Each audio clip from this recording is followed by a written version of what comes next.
கரூர்ல இருந்து அரவக்குறிச்சி போனப்ப என்ன பயந்துட்டு போனோமா? தலைமை என்ன சொல்கிறது, எங்களுடைய தலைவர் என்ன கட்டளை இடுகிறாரோ அதை செயல்படுத்த வேண்டியதுதான் ஒரு தொண்டனாக என்னுடைய பணியாக நான் கருதுகின்றேன். வெற்றி உறுதி செய்யப்பட்டது. நான் இப்பொழுதே அடித்து சொல்கின்றேன்.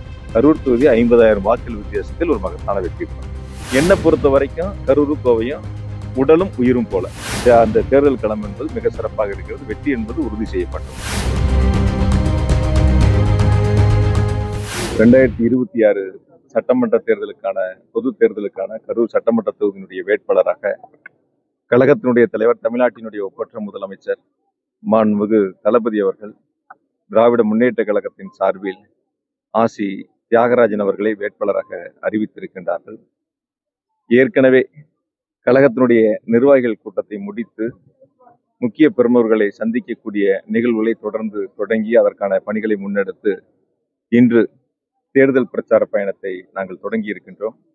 கரூர் மாவட்டத்தில் குறிப்பாக 4 சட்டமன்ற தொகுதிகளிலும் 2021 சட்டமன்ற தேர்தலை போல 2026 சட்டமன்ற தேர்தலிலும் 4 தொகுதியிலும் உதயசூரியன் சின்னம் போட்டியிடுவதற்கும் திராவிட முன்னேற்ற கழகம் போட்டியிடுவதற்குமான வாய்ப்பை எங்களுடைய கழக தலைவர் அவர்கள் எங்களுக்கு வழங்கி இருக்கின்றார்கள்.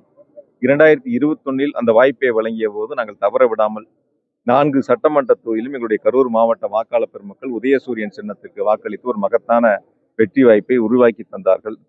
இந்த 5 ஆண்டுகளில் வாக்களித்த மக்களுக்கு நன்றி செலுத்துகின்ற விதமாக இந்த 5 ஆண்டுகளில் தமிழகத்தினுடைய முதலமைச்சர் கரூர் மாவட்டத்திற்கு 5000 கோடி அளவிற்கான வளர்ச்சி திட்டங்களை முதலமைச்சர்கள் வழங்கி செயல்படுத்தி இருக்கின்றார்கள்.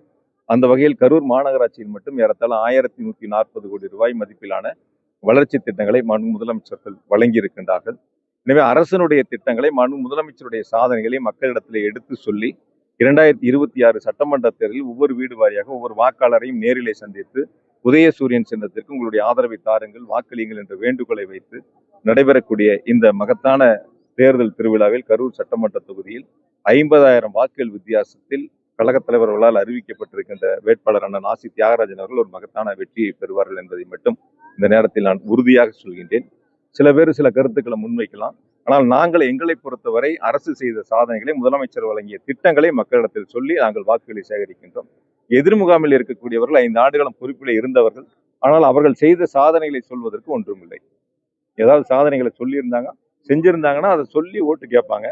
சாதனைகளை சொல்லி ஓட்டு கேட்பதற்கு அவரிடத்தில் ஒன்றுமில்லை. ஆகையால் தேர்தல் அறிக்கையை சொல்லி அவர்கள் வாக்குகளை கேட்டுக் கொண்டிருக்கின்றார்கள். அவர்களுடைய தேர்தல் அறிக்கைகளை விட எங்களுடைய கழக தலைவர் முதலமைச்சர்கள் வெளியிட்ட தேர்தல் அறிக்கை என்பது இந்த தேர்தலில் ஒரு சூப்பர் ஸ்டாராக அமைந்திருக்கின்றன. அடித்தட்டு மக்கள் வரை அந்த தேர்தல் அறிக்கை சென்றிருக்கின்றன.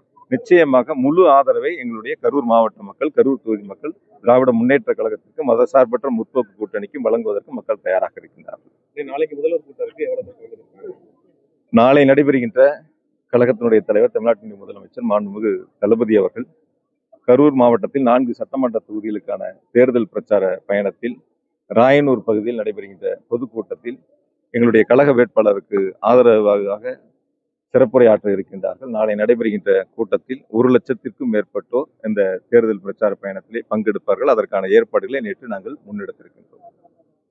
வேற ஏதாவது எதிர்கட்சியினர் நீங்க பயந்துட்டு தான் போயிட்டீங்க அப்படிங்கிற பிரச்சாரத்தை மேற்கொண்டு வராங்க. அதை பத்தி என்ன நினைக்கிறீங்க? கரூர்ல இருந்து அரவக்குறிச்சி போனப்ப என்ன பயந்துட்டு போனோமான்னு? தலைமை என்ன சொல்கிறது, எங்களுடைய தலைவர் என்ன கட்டளை இடுகிறாரோ அதை செயல்படுத்த வேண்டியதுதான் ஒரு தொண்டனாக என்னுடைய பணியாக நான் கருதுகின்றேன். என் வாழ்நாளில் தலைவர் சொல்லுகின்ற பணிகளைத்தான் செய்வேன். எந்த இடத்திலும் போய் எனக்கு இது வேண்டும் என்று ஒருபோதும் நான் தலைவரிடத்தில் கேட்க மாட்டேன். தலைவர் இடுகின்ற கட்டளையை நான் செயல்படுத்துவேன். கரூர்ல இருந்து அரவக்குறிச்சி போகும்போதெல்லாம் அந்த கருத்துக்கள் வரல.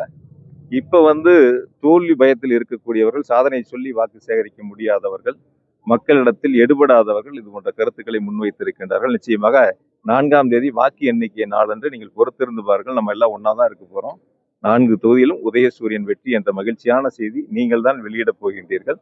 வெற்றி உறுதி செய்யப்பட்டது. நான் இப்பொழுதே அடித்து சொல்கின்றேன். கரூர் தொகுதி 50,000 வாக்குகள் வித்தியாசத்தில் ஒரு மகத்தான வெற்றி பெறும்.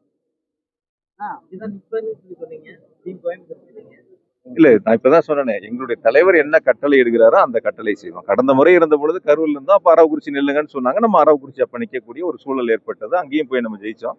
இந்த முறை நம்ம கரூர்ல இருந்து கோயம்புத்தூர்ல நில்லுங்கன்னு எங்க தலைவர் எனக்கு கட்டளை இட்டிருக்கின்றார். அந்த தலைவருடைய கட்டளை ஏற்று நாங்கள் அங்கே களப்பணியை இருக்கின்றோம். என்னை பொறுத்தவரை கரூரும் கோவையும் இரு கண்களை போல. 2 மாவட்ட கரூர்ல இருந்து கோயம்புத்தூருடைய அரசியல் பணிகளையும் அரசு பணிகளையும் முன்னெடுத்து செய்திருக்கின்றோம். அங்க பல திட்டங்களை செயல்படுத்தி இருக்கின்றோம்.